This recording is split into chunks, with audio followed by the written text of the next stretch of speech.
ಆಷಾಢ ಮಾಸದಲ್ಲಿ ಇದು ಅವಘಡಗಳು ಹೆಚ್ಚಾಗುತ್ತೆ ಅಂತ ಹೇಳಿ ಆಷಾಢ ಮಾಸದಲ್ಲಿ ಶುಭ ಕಾರ್ಯ ರದ್ದು. ಆಷಾಢ ಅಂದ ತಕ್ಷಣ ಮೂಢನಂಬಿಕೆಗೆ ಹೋಗ್ತಕ್ಕಂಥದ್ದೇ ಹೆಚ್ಚು. ಟಿ ವಿ ವಿಕ್ರಮ ಮತ್ತು ನನ್ನ ನಕ್ಷತ್ರನಾಡಿ ಕಾರ್ಯಕ್ರಮ ವಿಜ್ಞಾನ ಅದರೊಳಗಡೆ ಅಡಗಿದೆಯಾ ಅಂತ ಹುಡುಕಿ ಎಕ್ಕಿ ಕೊಡ್ತಕ್ಕಂಥ ಕಾರ್ಯಕ್ರಮ ನಾವು ಮಾಡ್ತಾಯಿದ್ದೀವಿ. ಈ ಕಟ್ಟಿರ್ತಕ್ಕಂಥ ಮಣ್ಣಿನ ಗೋಡೆ ಗಾಳಿಯಿಂದ ಬಿದೋಗೋದು ಅಥವಾ ಕಟ್ಟಿರ್ತಕ್ಕಂಥ ಮಣ್ಣು ಜೋರು ಮಳೆ ಬಂದು ಕರಗೋಗೋದು, ಆ ಒಂದು ಕಾರಣ ಮೊದಲ ಕಾರಣ ಶುರುವಾಯಿತು. ಆಷಾಢದಲ್ಲಿ ಮನೆ ಕಟ್ಟೋದು ಬೇಡ. ನಮ್ಮ ಹಿಂದಿನ ಕಾಲದ ಸನಾತನ ಧರ್ಮದವರು ಆಷಾಢದಲ್ಲಿ ಯಾವ ಕಾರ್ಯನೂ ಮಾಡೋದೇ ಬೇಡ, ನಿಲ್ಲಿಸ್ಬಿಡೋಣ, ಇಷ್ಟೇ, ವೆರಿ ಸಿಂಪಲ್. ಸುಮ್ಮನೆ ದುಡಬೇಕು. ಆ ಸುಮ್ಮನಿರೋ ಕೆಲಸವೇ ಆಷಾಢ. Be silent. ಯಾವುದೇ ಫಂಕ್ಷನ್ ಇಲ್ಲ, ರದ್ದು, ನಿಷಿದ್ಧ.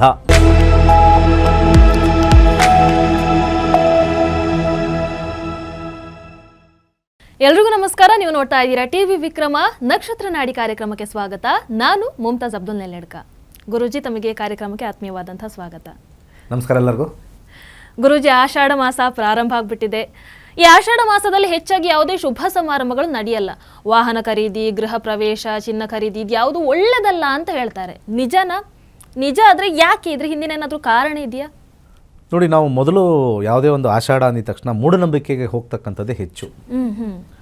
ಅದರಲ್ಲಿ ವಿಶೇಷವಾಗಿ ಮಹಿಳೆಯರು ಏನು ಫಂಕ್ಷನ್ ಮಾಡಬಾರ್ದಂತೆ, ಏನು ಕಾರ್ಯ ಮಾಡಬಾರ್ದಂತೆ, ಹಬ್ಬಗಳಿಲ್ಲ, ಅದಿಲ್ಲ, ಇದಿಲ್ಲ, ಅದು ತರಬಾರ್ದು, ಗಾಡಿ ತರಬಾರ್ದು, ಹೊಸ ಪದಾರ್ಥ ತರಬಾರ್ದು, ಎಲ್ಲ ತರಬಾರ್ದು ಅಂತ ಅನ್ನೋ ಮೂಢದ ನಂಬಿಕೆಯಲ್ಲಿ ಹೋಗ್ಬಿಟ್ಟಿದೆ. ಟಿ ವಿ ವಿಕ್ರಮ ಮತ್ತು ನನ್ನ ನಕ್ಷತ್ರನಾಡಿ ಕಾರ್ಯಕ್ರಮ ವಿಜ್ಞಾನ ಅದರೊಳಗಡೆ ಅಡಗಿದೆಯಾ ಅಂತ ಹುಡುಕಿ ಹೆಕ್ಕಿ ಕೊಡ್ತಕ್ಕಂಥ ಕಾರ್ಯಕ್ರಮ ನಾವು ಮಾಡ್ತಾಯಿದ್ದೀವಿ.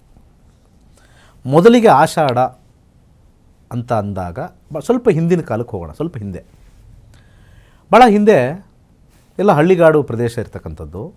ಆ ಹಳ್ಳಿಗಾಡು ಪ್ರದೇಶದಲ್ಲಿ ಹಬ್ಬಗಳ ಹರಿದಿನ ಮಾಡೇ ಮಾಡ್ತಾರೆ. ಅಂಥ ಸಂದರ್ಭದಲ್ಲಿ ಈ ಮದುವೆ ಮಾಡ್ತಕ್ಕಂಥದ್ದು ಅಥವಾ ಸಣ್ಣ ಮನೆ ಕಟ್ಕೊಳ್ತಕ್ಕಂಥ ಒಂದು ವಿಚಾರದಲ್ಲಿ ಅನೇಕ ಸಲ ಆಷಾಢದಲ್ಲಿ ಮಣ್ಣಿಂದ ಕಟ್ತಾಯಿದ್ರಲ್ಲ, ಗೋಡೆಗಳನ್ನೆಲ್ಲ ಮಣ್ಣಿಂದ ಕಟ್ತಾಯಿದ್ರು. ತಿಳುವಳಿಕೆ ಇಲ್ಲದೆ ಮನೆ ಕಟ್ಟುವ ಸಂದರ್ಭದಲ್ಲಿ ಈ ಆಷಾಢದಲ್ಲಿ ಮಳೆ ಜಾಸ್ತಿ, ಗಾಳಿ ಜಾಸ್ತಿ. ಈ ಕಟ್ಟಿರ್ತಕ್ಕಂಥ ಮಣ್ಣಿನ ಗೋಡೆ ಗಾಳಿಯಿಂದ ಬಿದೋಗೋದು ಅಥವಾ ಕಟ್ಟಿರ್ತಕ್ಕಂಥ ಮಣ್ಣು ಜೋರು ಮಳೆ ಬಂದು ಕರಗೋಗೋದು, ಆ ಒಂದು ಕಾರಣ ಮೊದಲ ಕಾರಣ ಶುರುವಾಯಿತು. ಆಷಾಢದಲ್ಲಿ ಮನೆ ಕಟ್ಟೋದು ಬೇಡ. ಮಣ್ಣಿನ ಗೋಡೆನೇ ಅಲ್ವ ಇದ್ದಿದ್ದು, ಹೆಚ್ಚು ಮಳೆ ಬಂದರೆ ಕರಗೋಗುತ್ತೆ. ಅದು ಬೇಸಿಗೆಗಾಲದಲ್ಲಿ ಹದ ಮಾಡಿ ಕಟ್ಟಿ ಅದಕ್ಕೆ ಕ್ಯೂರಿಂಗ್ ಥರ ಅಂತ ಏನು ಹೇಳ್ತೀವಿ ಅದೆಲ್ಲ ಮಾಡಿ ಆಮೇಲೆ ಮಳೆ ಎಷ್ಟೇ ಬಂದರೂ ಕೂಡ ಒಳಗಡೆ ಮನೇಲಿರ್ತಕ್ಕಂಥ ವ್ಯಕ್ತಿಗಳು ಒಳಗಡೆ ನೀರು ಹೋಗೋದಿಲ್ಲ. ಈಗ ಸ್ಟಾರ್ಟ್ ಮಾಡಿದ್ವಿ. ಇವಾಗ ಈ ಆಷಾಢ ಮಾಸಗಿನ ಹಿಂದೆ ಸ್ಟಾರ್ಟ್ ಮಾಡಿದ್ವಿ ಅಂದ್ಕೊಳ್ಳಿ ಕಟ್ಟೋದು. ಕಟ್ಟಾಗ ಸಡನ್ನಾಗಿ ನಮಗೆ ಆ ಟೈಮಲ್ಲೆಲ್ಲ ನಮಗೆ ವೆದರ್ ಫೋರ್ಕಾಸ್ಟೆಲ್ಲ ಇರಲಿಲ್ಲ. ಮಾನ್ಸೂನ್ ಹೇಗಿರುತ್ತೆ, ಚೇಂಜ್ ಆಗುತ್ತೆ, ಸಡನ್ನ ಮಳೆ. ಇವತ್ತಿನ ದಿವಸನೂ ಕೂಡ ಬೆಂಗಳೂರಲ್ಲಿ ಅಥವಾ ಮಂಗಳೂರಲ್ಲಿ ಇವಾಗ ಮಳೆ ಹೆಚ್ಚು ಬರ್ತಾಯಿದೆ. ಅಲ್ಲಿ ಎಲ್ಲ ಕಡೆ ಜಲಾವೃತ ಆಗಿರ್ತಕ್ಕಂಥದ್ದು ನಾವು ಕೇಳ್ತಾನೆ ಇರ್ತೀವಿ. ಬಿಸಿಲಿರುತ್ತೆ, ಸಾಯಂಕಾಲ ಅಷ್ಟೊತ್ತಿಗೆ ಫುಲ್ ಮಳೆ ಬಂದಿರುತ್ತೆ, ಎಲ್ಲ ತುಂಬೋಗಿರುತ್ತೆ. ಇದು ಟಿ ವಿ ನ್ಯೂಸವರೆಲ್ಲ ಹಾಕ್ತಾನೇ ಇರ್ತಾರೆ, ಬೆಂಗಳೂರು ಮುಚ್ಚೋಯ್ತು, ಬೆಂಗಳೂರು ರೋಡ್ ಮುಚ್ಚೋಯ್ತು, ರಸ್ತೆ ಕಾಣಿಸ್ತಾ ಇಲ್ಲ. ಇದನ್ನು ತಲೆಯಲ್ಲಿ ಇಟ್ಕೋಬೇಕೆಲ್ಲರೂ. ಇಂಥ ಸಂದರ್ಭದಲ್ಲಿ ಹಿಂದಿನ ಕಾಲದಲ್ಲಿ ಮನೆ ಮಣ್ಣಿಂದ ಕಟ್ಟಬೇಕಾದ್ರೆ ಮಳೆ ಬಂದ ತಕ್ಷಣ ಆ ಶ್ರಮ ಎಲ್ಲ ವ್ಯರ್ಥ ಆಗೋದು ಮೊದಲನೇದು. ಎರಡನೇದು, ಆಷಾಢ ಮಾಸದಲ್ಲೇ ಅಂದರೆ ಈ ತಿಂಗಳು ಅಂತ ತಗೊಳ್ಳೋಣ. ಈ ತಿಂಗಳು, ಈಗಿರ್ತಕ್ಕಂಥ ತಿಂಗಳು ಹಿಂದಿನ ಕಾಲದಲ್ಲಿ ಮದುವೆ ಮಾಡೋರು. ಮದುವೆ ಮಾಡಬೇಕಾದ್ರೆ ಹಿಂದಿನ ಕಾಲದಲ್ಲಿ ಬರೋರಿಗೆಲ್ಲ ಅಡುಗೆ ಮಾಡಬೇಕಾ? ಅಡುಗೆನ ಎಲ್ಲಿ ಮಾಡ್ತಾಯಿದ್ರು? ಹಳ್ಳಿ ಕಡೆ ಒಂದು ಸ್ವಲ್ಪ ಹೊಲದಲ್ಲಿ ಸ್ವಲ್ಪ ಜಾಗ ತಗೊಂಡು ಅಲ್ಲಿ ಕಟ್ಟಿಗೆ ತಂದು ಆ ಕಟ್ಟಿಗೆ ಕಲ್ಲಿಟ್ಟು ದೊಡ್ಡದು ಯಾವುದಾರ ಒಂದು ಪಾತ್ರೆ, ಯಾವುದಾರ ಒಂದು ಕಂಚಿನ ಪಾತ್ರೆನ ಆ ಕಾಲದಲ್ಲಿ ಯಾವುದಿತ್ತು ಆ ಪಾತ್ರೆ ಇಟ್ಟು ಬಂದವ್ರಿಗೆ ಅನ್ನ, ಸಾರು, ಪಾಯಸ, ಇಷ್ಟೇ.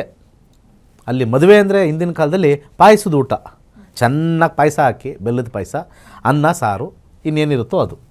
ಇದನ್ನು ಮಾಡೋ ಸಂದರ್ಭದಲ್ಲಿ ಆಚೆ ಮಾಡಬೇಕು. ಅಲ್ಲೇನು ಚೌಲ್ಟ್ರಿ ಥರ ಅಥವಾ ಈ ಕಲ್ಯಾಣ ಮಂಟಪ ಥರ ಯಾವುದು ಬಿಲ್ಡಿಂಗ್ ಇರಲಿಲ್ಲ. ಮಳೆ ಬಂದರೂ ಏನು ನಾವು ಅಡುಗೆ ಮಾಡ್ತೀವಿ ಬಿಡಿ ಸರ್, ಎಷ್ಟು ಜನ ಬರಲಿ, ಮಳೆ ಬರಲಿ ಅಂತ ಆ ಥರ ಇಲ್ಲ.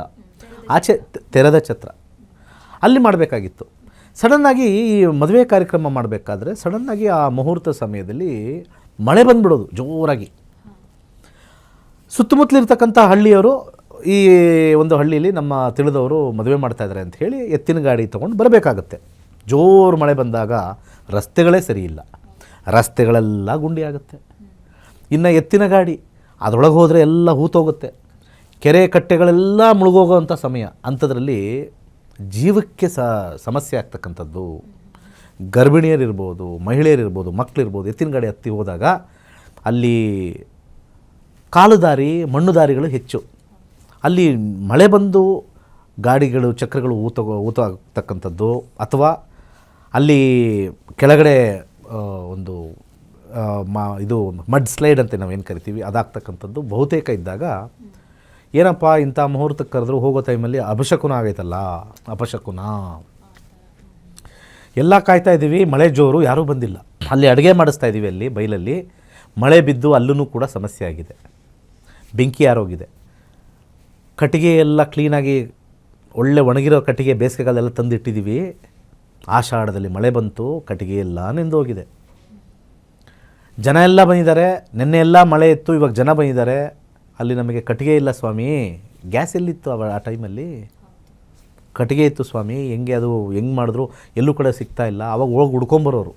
ಸ್ವಲ್ಪ ಅಷ್ಟು ಜನಕ್ಕೆ ನಾವು ಅಡುಗೆ ಮಾಡಬೇಕು ಅಂತಂದರೆ ದೊಡ್ಡ ದೊಡ್ಡ ಕಟ್ಟಿಗೆ ಸಿಗೋದು ಕಷ್ಟ ಆಗ್ತಾಯಿತ್ತು. ಎಲ್ಲ ಕಡೆ ನೆಂದೋಗಿದೆ. ಇಲ್ಲ ನಮ್ದು ಇರೋದೇ ಮನೆಗೆ ಇಷ್ಟು ಇಟ್ಕೊಂಡಿದ್ದೀವಿ, ಅಲ್ಲಾರು ಮರದಲ್ಲಿ ಕಡ್ಕೊಂಬನ್ನಿ ಅಂತಂದರೆ ಮರ ಎಲ್ಲ ನೆಂದೋಗಿದೆ ಮಳೆಯಿಂದ. ಊಟದ ಸಮಸ್ಯೆ ಆಗ್ತಾಯಿತ್ತು. ಹಾಗೆ ಬಂದಿರತಕ್ಕಂಥವ್ರಿಗೂ ಸಮಸ್ಯೆ, ಅಡುಗೆ ಮಾಡೋರಿಗೂ ಸಮಸ್ಯೆ, ಮನೆ ಕಟ್ಟೋರಿಗೂ ಸಮಸ್ಯೆ. ಈ ಸಮಸ್ಯೆನೆಲ್ಲ ಆಲಿಸಿ ನಮ್ಮ ಹಿಂದಿನ ಕಾಲದ ಸನಾತನ ಧರ್ಮದವರು ಆಷಾಢದಲ್ಲಿ ಯಾವ ಕಾರ್ಯನೂ ಮಾಡೋದೇ ಬೇಡ, ನಿಲ್ಲಿಸ್ಬಿಡೋಣ, ಇಷ್ಟೇ. Very simple. ಆಷಾಢದಲ್ಲಿ ಇದು ಮಾಡಿದ್ರೆ ತಾನೇ ಆಗೋದು. ಆ ಬರ್ತಕ್ಕಂಥ ಮಳೆ ನಿಲ್ಲಿಸ್ಬಿಡೋಣ, ಯಾವ ಕಾರ್ಯನೂ ಬೇಡ, ಸುಮ್ಮನಿದ್ದು ಬಿಡೋಣ, ಸುಮ್ಮನಿದ್ದು ಬಿಡಬೇಕು. ಆ ಸುಮ್ಮನಿರೋ ಕೆಲಸವೇ ಆಷಾಢ. ಬಿ ಸೈಲೆಂಟ್ ಅಷ್ಟೇ, ದಟ್ ಈಸ್ ಆಷಾಢ, ಇನ್ನೇನೂ ಅಲ್ಲ. ಅದು ಬಿಟ್ಟರೆ ಆಷಾಢದಲ್ಲಿ ಅದು ತೊಗೋಬಾರ್ದಂತೆ. ಆದರೆ ಈಗಿನ ಕಾಲಕ್ಕೆ ಬರೋಣ. ಈಗಿನ ಕಾಲದಲ್ಲಿ ಆಷಾಢದಲ್ಲಿ ಮದುವೆ ಇಟ್ಟರು ಕೂಡ ಒಂದು ಚೌಲ್ಟ್ರಲ್ಲಿ ಇಡ್ತೀವಿ. ಎಷ್ಟೇ ಜೋರು ಮಳೆ ಬಂದರೂ ಕೂಡ ನಮ್ಮ ಕ್ಲೋಸ್ ಫ್ರೆಂಡಪ್ಪ ಮದುವೆಗೆ ಹೋಗಬೇಕು, ಕಾರಲ್ಲಿ ಹೋಗ್ತೀವಿ. ಎಲ್ಲ ಟಾರ್ ರೋಡ್ ಇದೆ. ಆದರೂ ಕೂಡ ಜೋರು ಮಳೆ ಬಂದರೆ ಟಾರ್ ರೋಡು ಇರೋಲ್ಲ, ಅದು ಮುಚ್ಕೊಂಡು ಹೋಗುತ್ತೆ, ಅದು ಎರಡನೇ ವಿಚಾರ. ಆದರೂ ಕೂಡ ಒಂದು ಡೆಸ್ಟಿನಿನ ರೀಚ್ ಮಾಡ್ಬೋದು. ಅಲ್ಲಿ ಬಿಲ್ಡಿಂಗ್ ಇರುತ್ತೆ, ಮತ್ತು ಬಿಲ್ಡಿಂಗ್ ಒಳಗಡೆ ಅಡುಗೆಗಳನ್ನ ಮಾಡ್ತಾರೆ.